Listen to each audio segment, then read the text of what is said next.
اور اگر تمہیں شیطان کی جانب سے کوئی وسوسہ پیدا ہو تو اللہ کی پناہ مانگ لیا کرو، بے شک وہ سنتا ہے، جانتا ہے، اور رات اور دن اور سورج اور چاند اس کی نشانیوں میں سے ہیں۔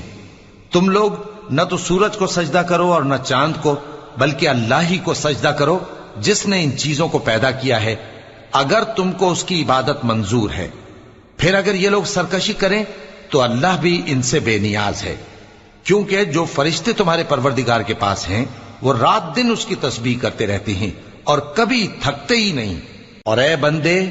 یہ اسی کی قدرت کے نمونے ہیں کہ تو زمین کو دبی ہوئی یعنی خشک دیکھتا ہے، پھر جب ہم اس پر پانی برسا دیتے ہیں تو وہ شاداب ہو جاتی اور پھولنے لگتی ہے۔ بے شک وہ جس نے زمین کو زندہ کیا وہی مردوں کو زندہ کرنے والا ہے،